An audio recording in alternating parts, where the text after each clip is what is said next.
One, two, three. Is that going? Okay. Hello. Sounds okay.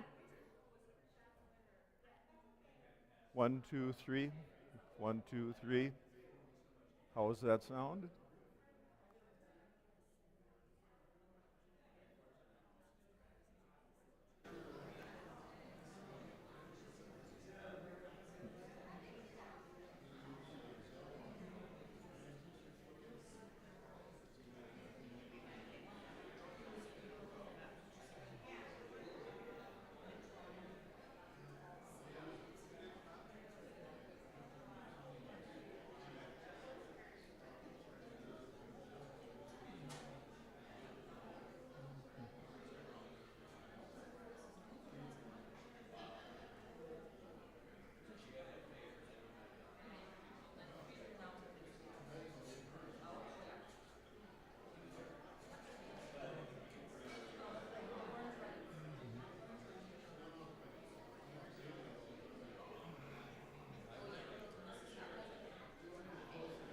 Yes.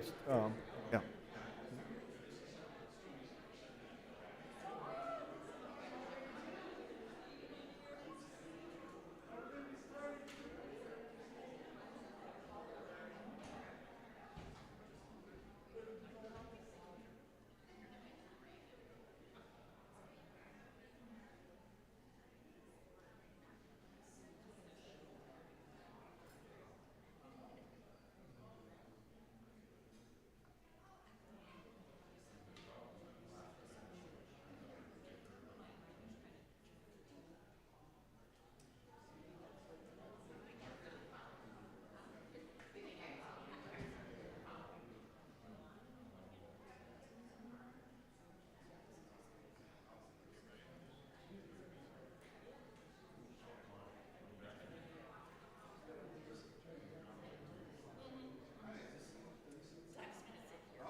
All right, there you go. Nobody sits in the front. You must be in the wrong church. I'm Peg, by the way. I don't think I met you. Nice to meet you.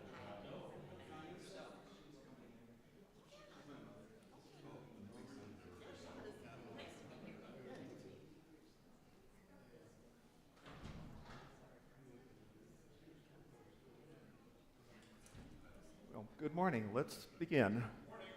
Morning, everybody. Um, Glad to see you all here, and then also those who are watching us from a distance. We're glad that you're tuning in too.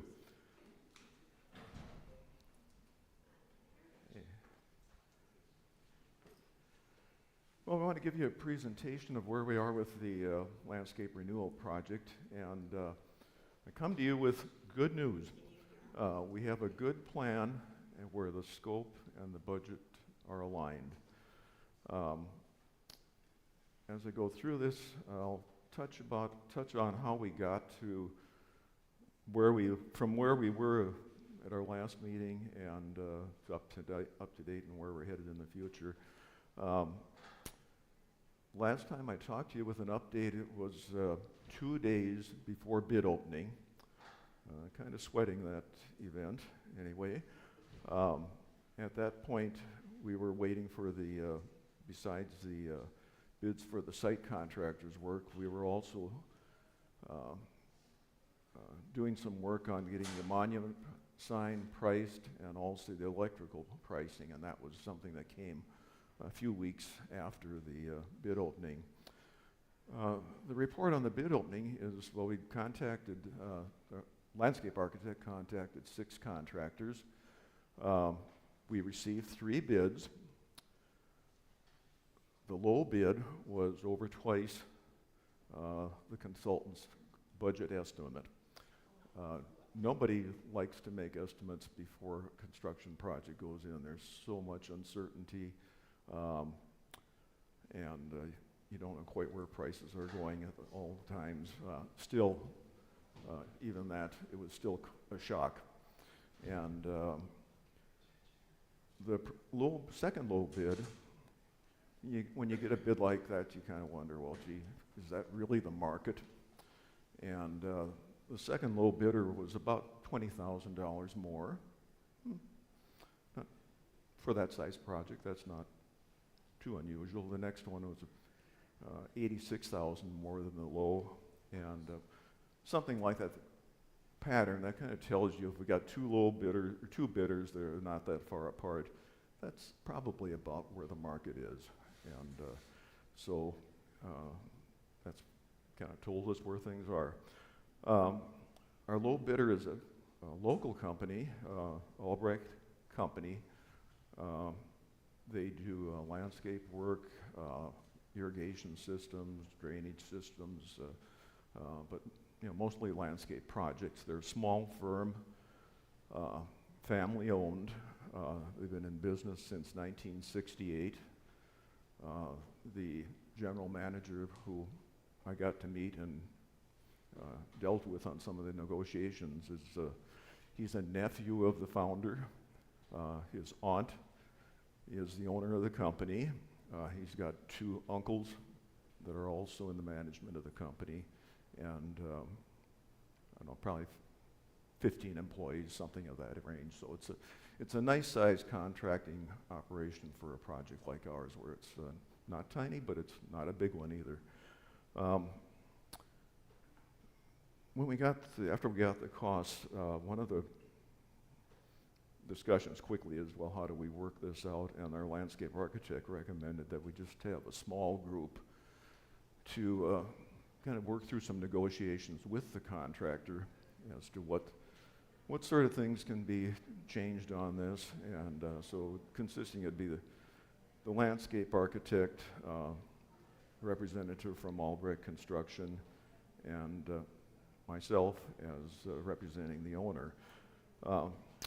That sounded reasonable. We didn't want it to get just too big a group involved, and it kind of drags things out because we're on a pretty tight timeline. It sounded reasonable to me. I discussed it with Pastor Cindy, and she said, yeah, let's go that way. The task force that we're working with, we informed them of that and said we may have to meet rather quickly at times and rather with short notice as we make decisions on the way. So that was kind of how we structured the negotiations. We had essentially 2 rounds of negotiation with the contractor, the low bidder anyway, and the first was kind of the landscape architect and the Albrecht representative coming together with some ideas, and the contractor came back with 3 different options, kind of mixes of different elements of the project, and that was a little more than we were expecting in a way, and it made decision making a little bit more difficult. So we did call a task force together, and with some help from the landscape architect, it helped explain what some of the options are. We came to some conclusions, and but we realized at that point, just looking at the options, we were still over our budget, and one of the ideas was we wanted to focus on the Snelling side of the building, and that's kind of where this project started, with the Snelling side of the building. But then we thought, well, maybe we ought to take a look at the whole site, and then we did end up bidding on the whole site, recognizing that we aren't really sure how far we can go with implementation anyway. Kind of at that stage, kind of the in-between stage here, informed Jeff Engelking, our treasurer, and Pastor Cindy about what the overall cost situation is. And when you're in a situation like that, you're looking at what's in the project. You also, well, what kind of funding do we have available? And so we asked Jeff to check in with the council and see what's realistic. We've got a lot of other needs besides this, and we don't want to jeopardize these, but we want to do a good job with the landscape renewal. Council got back rather quickly, and that they said they could increase the budget by approximately 10%, and they confirmed that want to put the emphasis on the Snelling side of the building or the property.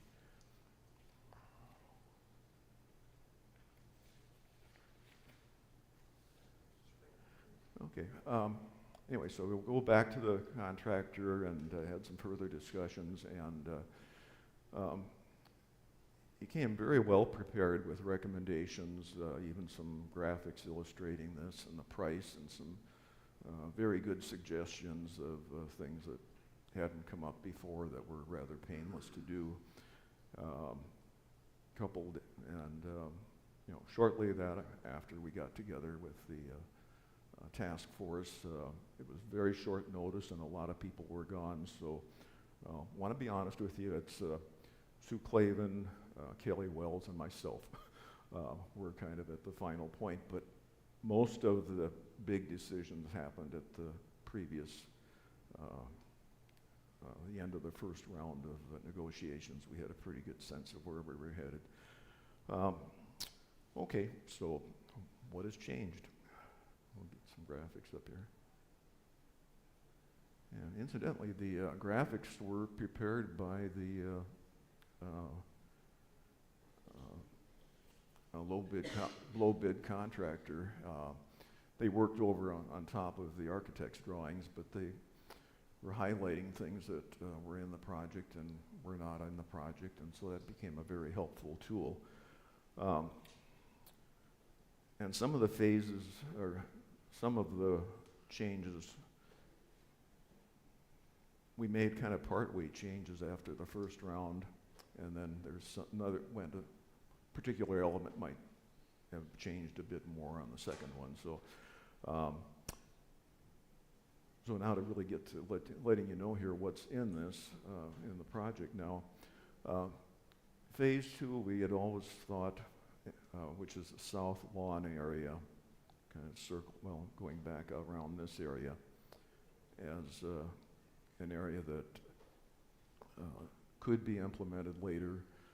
We want to put the focus on the Snelling side and on the elements that are hard to come back and do later, because there's things that you can, planting and certain elements like that you can,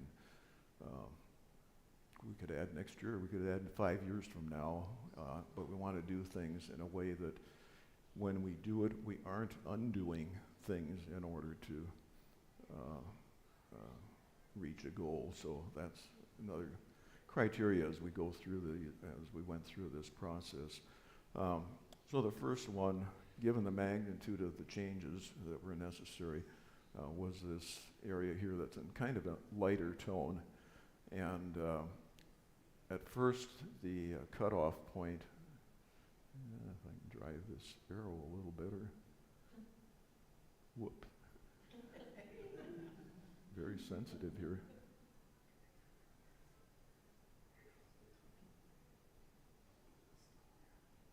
Okay. You'll see the walkway there on the Goodrich side, going up to the Goodrich entrance. At first, the cut was just to the east side of that sidewalk, and those things were left. And that was something that we knew that we had talked about earlier, and so that was kind of an easy first step anyway. We changed the block type. If you remember, I had a sample that was a concrete block with kind of a white facing that had a special treatment on it.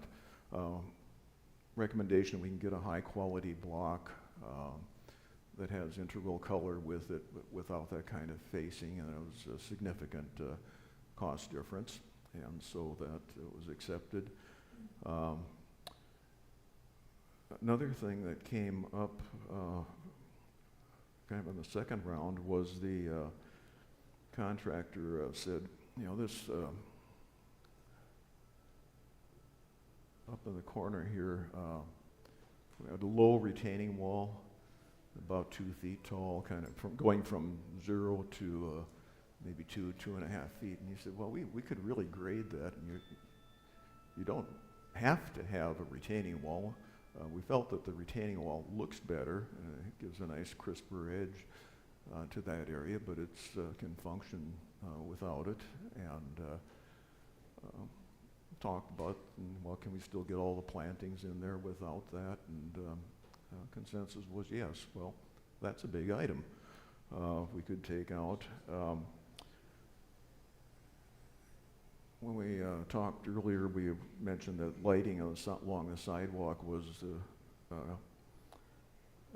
the walkway on the north-south walkway from the parking area to the Snelling entrance was a concern about lighting in that, and an idea at that point was using handrails that had LED lights in them. They were stainless steel.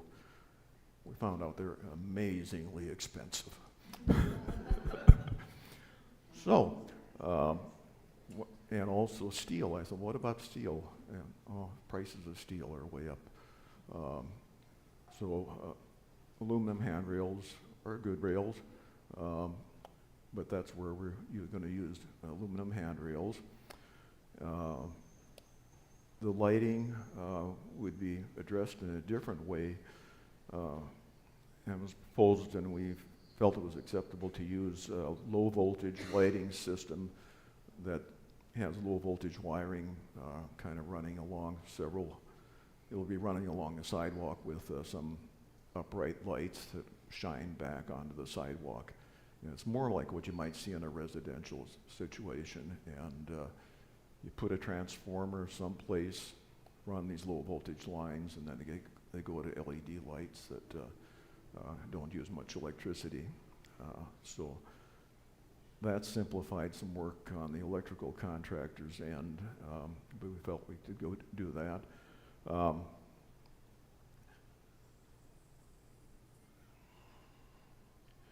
Okay, I'll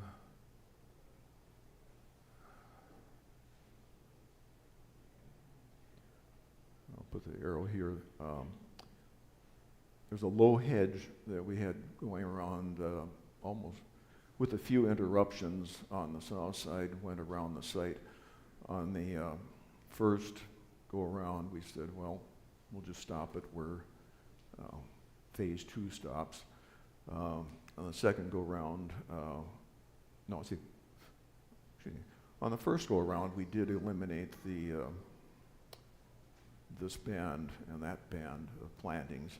On the second go around, there's some plantings that are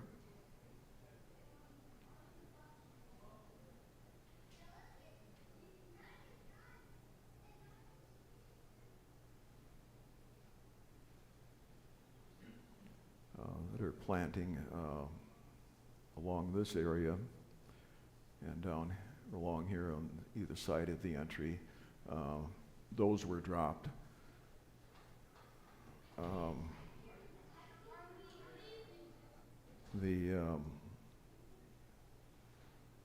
Okay, and then another change was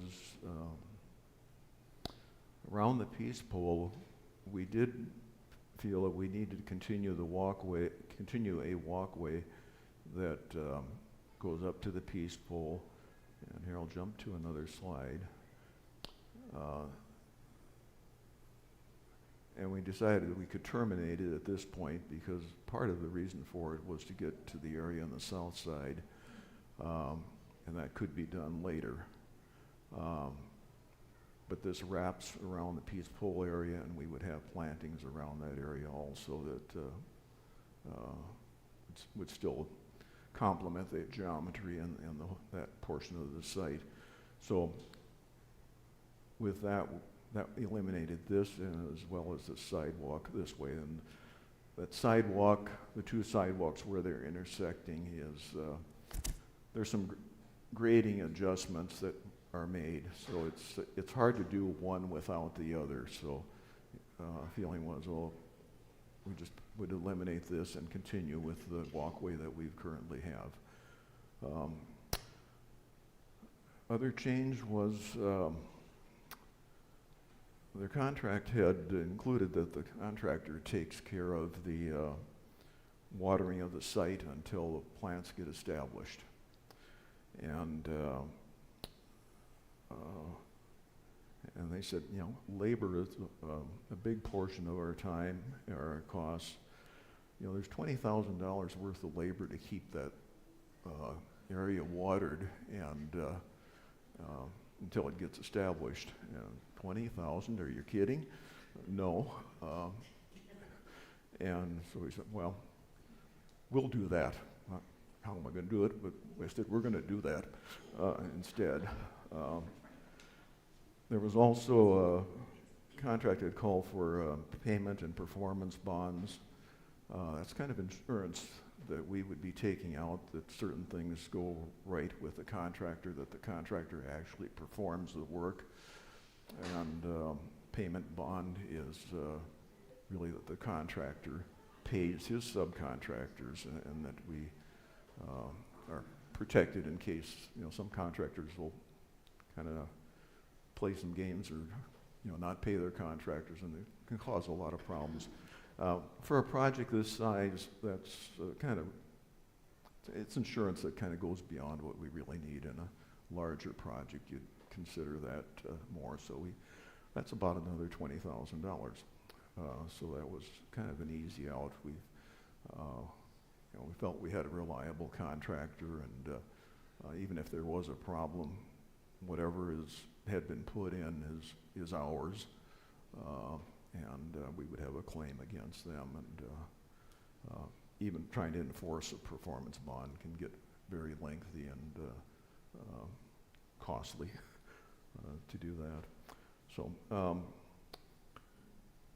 those are the material changes that we would see here, and getting back to the overall plan here. So just to interpret, this light green here is kind of highlights the areas where the changes are made, where it's a boulder print. All of the plantings against the building and wrapping around the south corner would remain as originally designed. And any questions at this point? Yeah. So clarification. So the light green that we're seeing there, does that end up being just all turf, all sod? Yes, except for we would have the 2 new trees. Yeah, essentially this would be, yes, sod. And then one other. Sure. So did I hear you say that the grading for that sidewalk that's not being built, Yes. would that not occur at this time, or would you do the grading for the future sidewalk? It would not occur. We'd leave it. I mean, if we had to change the grading, we'd have to change the sidewalk at the same time. But the change in grading was up at the northwest corner of the building, where we do currently have a retaining wall. And we would be getting a newer one. The original plan is that we would get a newer one that has alignment that gets us with a straight north-south access to that. So. Yeah, Harvey, I got a text in here, a question. It said, understanding that some parts of the project tend to be, or will be scaled back, what 2 or 3 things would you add back if you could find the money? Just 2 or 3. Can I beg off of that for a bit here, and I'll finish, and then Okay, just keep it on. if there's a pause there, I'll think about that. Okay. Anyway, some other pieces of information. After we kind of went through this with the contractor, they do irrigation work. And he strongly recommended that we consider installing an irrigation system. And early in the planning, task force considered that, and said, well, we got hose bibs, outlet connections all around the building,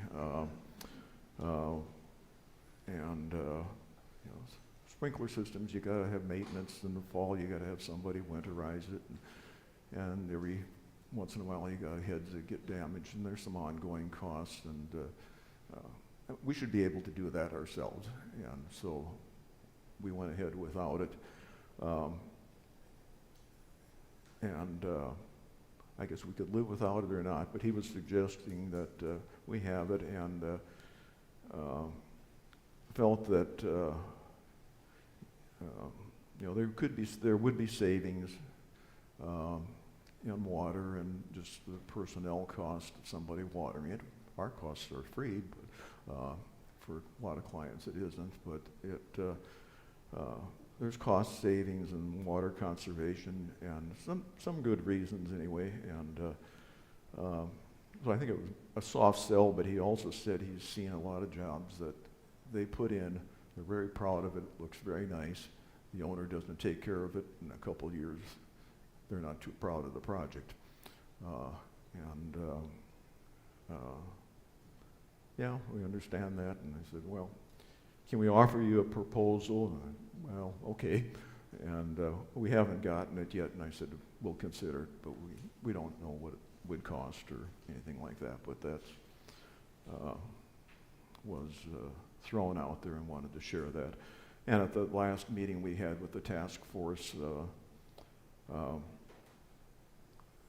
that was discussed some more, and it was felt that it's challenging here to get just volunteers to do work in watering in the summer. Is Sue Marshall here? She's one of our best volunteers for watering. But it's a struggle to find people to weed things and anything outside practically. But anyway, since it is beyond the budget, even talking with the treasurer and the committee, gee, that might be an opportunity if somebody wants to say, well, I gave to that, or I gave that, or I gave a part to that. And that's so. I guess that's out there if somebody wants to be a part of that and maybe make a donation to that. I don't like getting into putting parts of a project up for somebody to claim and say that's my tree or that's that, but it seemed like this is not a bad opportunity. Anyway, the sign, both Kim Thompson and Peter are not here today, but our subcommittee that did the research on the sign, and they went through 4 or 5 different proposals and companies, and they were all kind of were shocked a bit by the cost and on that, but they came in with recommended one vendor. A company is, and I don't know where they get these names, Signorama, but they really looked at it quite thoroughly and showed us some pricing and for a really first-class sign. And then, well, let's talk about what's good, but we don't necessarily have to have first class. Price came down quite a bit to where it would match our budget. The main changes were the cabinet that kind of surrounds this whole structure. There were a lot of ways that the structure could be simplified.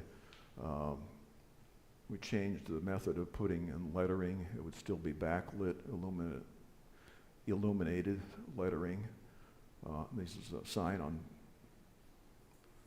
two-face sign, perpendicular to the street. The digital display would be the dark area, and that's 6 feet wide, 3 feet high. Quite a bit of space for lettering. It has the capability of color. So I think feel pretty good about the way that came out. One change, I think Peter mentioned last presentation, the base. This would be a stucco with a pattern and color to match the stonework we have around the planters. As an architect, I kind of, artificial things, it looks like something else. Sometimes you have to do that. There is planting around it, and it's distant enough from the other planter that it'd be hard to distinguish it, and it's suitable for this purpose. And it can be quite long life also. So that's some cost savings on with the monument base. So all of those things together also trickled down to the electrical contractor, and his price came down a little bit too. So our last step at this point is, over the last couple of weeks, a week and a half or so, the landscape architect is making some changes on his drawings, so it's clear to people working out in the field that, this is what you're working on. Don't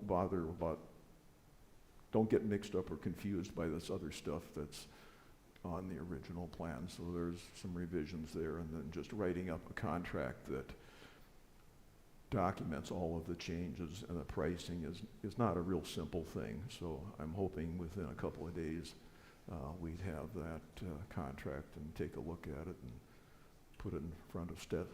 Seth, I think you're the signature on this. Oh.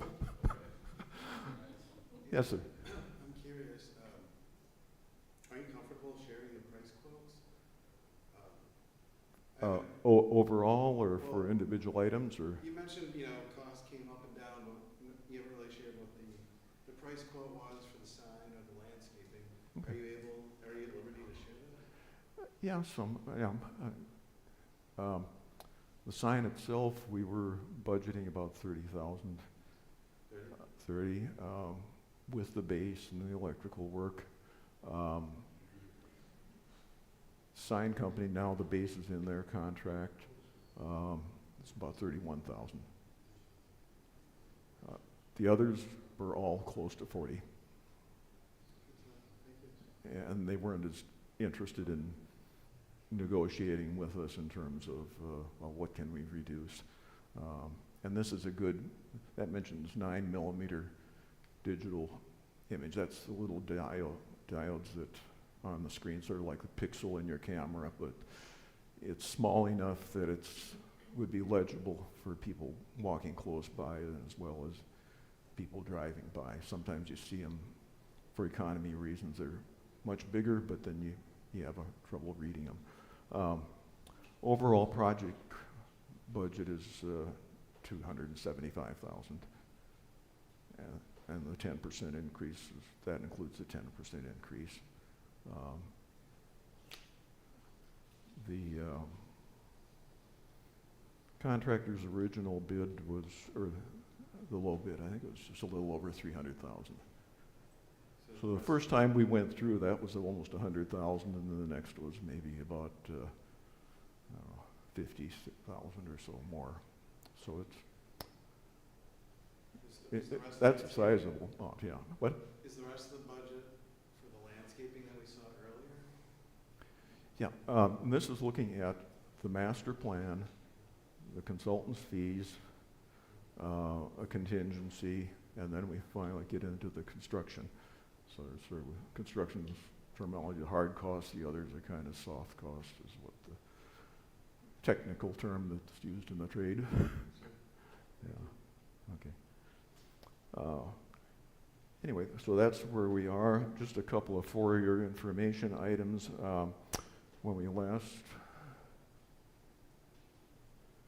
met, I mentioned that the accessible parking areas that's up here in the north of the building, that's going to become a contractor staging area and access point to the site, that we're going to move it over to this side. After some thought, we used to put some of our accessible parking spaces along this west edge of the parking area. It's not quite per code, and that's why we moved them closer to the building.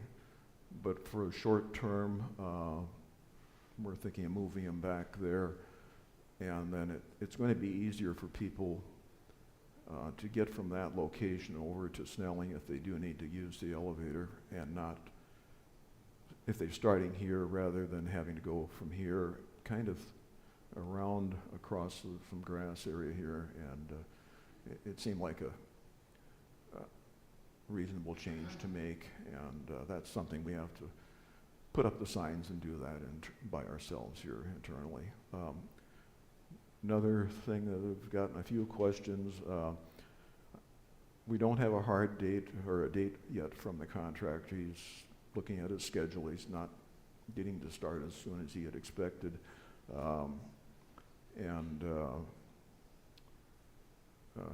He's taking a look at his schedule, but I said, let us know. I said, I got people that are interested in picking out, digging up some of the nice plants that we have there that are, can be in your yard.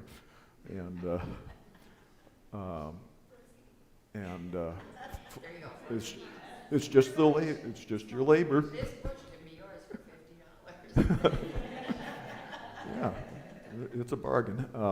But I mean, I've got some people, a couple of people that, I won't say what species they're after, but so I'll take all you can get, or all I can get. So anyway, we'll make an announcement of, probably try and give a week or a week and a half, or somewhere in that area to, you'll probably get an email, say, you can get the plants. And so the areas that, where'd my arrow go? I'll show on here on this, but it's really from here, any planting from here to here up to the north entrance. You can dig it and take it away. I would just ask that when you do, if you don't sweep up the dirt or sweep the dirt off the sidewalks and leave it and try and even out the grade so nobody falls in the hole. Also, we need people who can do watering until the plants are established. That's the current status. And I gave you an idea of what your labor is really worth. And that's something that you can think, this is hard work, but think what's being accomplished for the plants and making this work. So seriously, we do need people, and we also need people for longer term. We'll call it an Immanuel Garden team, people who can keep up what we have here. Changes will be necessary. There's a lot of opportunities of things that can be done on the south side with what we've got. Just taking care of it more and maybe bringing in some other plantings in certain areas. So let me or any other people on the property team, Pastor, Deanna, know that you're interested in that. But and a lot of it could be just, let me know if you need help. Sometimes people are ready to do that, but we don't know who they are. And so we need a few leaders who can give directions, I think, on terms of overall planning, so it doesn't end up kind of a hodgepodge of different ideas. I like this, and so I put that in, and that it has some consistency and that it's maintainable. So the question you had,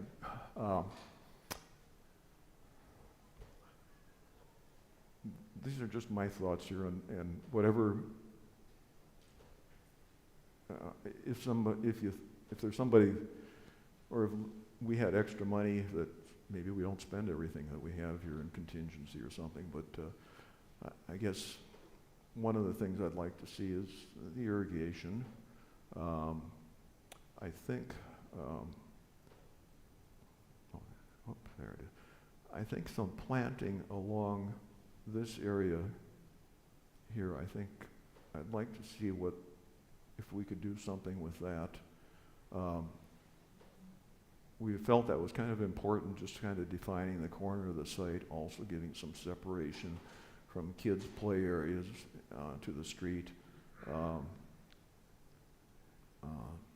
That would be one idea, and it kind of would give us a test of how much maintenance is involved in that, because I've gotten some feedback of hedges. We get assurances that they aren't going to be real big and or real leggy type of things that need a lot of maintenance, but just to see how that works and maybe expand on it in the future. This walkway is kind of, it's very light color down there here, but it's within the green area, but that walkway, be nice to bring it around, whether we can bring it around without doing this north-south part. We might have to do that together along with them, with it. That'd be another area. I'm sure our committee members or other people here might have ideas of what could come next. We'd have to run that by the task force and see. So there are possibilities. Yeah. This isn't related to the wish list, but it's my concern that no matter how much upkeep and watering systems go in, that the after school, when we have the kids' day here, when we have camps here, that whole area is going to get trashed, like it has been the last few summers, of kids using it as a playground. When we've got, are you going to Is this area? Right, yeah, so all the hard money, all the money, the plantings, like especially now that it's been reduced down to just sod, Mhm. those camps, Bible school, the arts and music camp, when school's in session, if anybody has looked at that, and especially during a drier year, that's gonna trash that whole area with kids using that as the playground Mhm. through programs here. Mhm. So I don't know if that's been addressed, like, no more kids using it for those programs as their playground. Well, it still would be a grass area that would hopefully get better maintained than it had been in the past. I think part of it is that it's just been beaten down so long, and part of the project was to create a new sod surface that is a safe, non-muddy type area in that area. So I think it can still, I think with proper maintenance, I think it could be kept a grass area. But I hear what you're saying.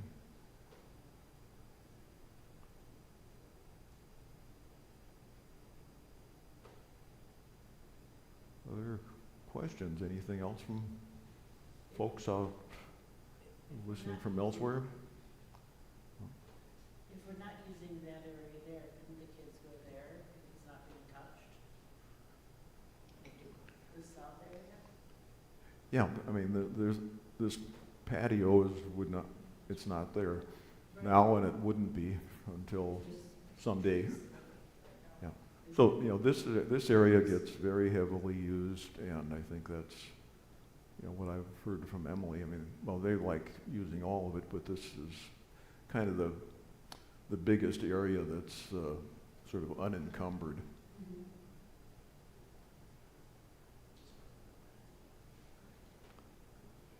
Yeah, Peg. Just an aesthetic question. I'm wondering, are most of the plants perennials? And do we have anything that blooms at a particular time? Yes, they are. Could you repeat the question? Yeah, okay, yeah. Question was, do we have plants that bloom? Are they perennials? What type? The blooming plants would be perennials. They're in the planter.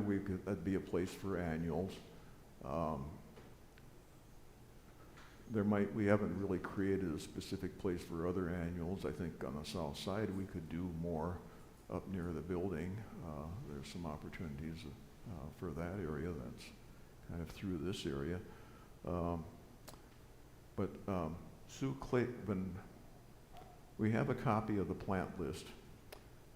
It's perennials, and the plants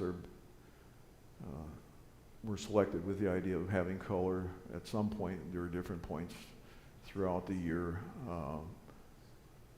Fairly low maintenance, realizing nothing is totally maintenance free, but low maintenance plants. But Sue developed a color-coded chart here showing where they are, and with a plant list of, if you want to know what that particular plant is, here's the color and the characteristics, and there is a copy in the church office too. Yeah.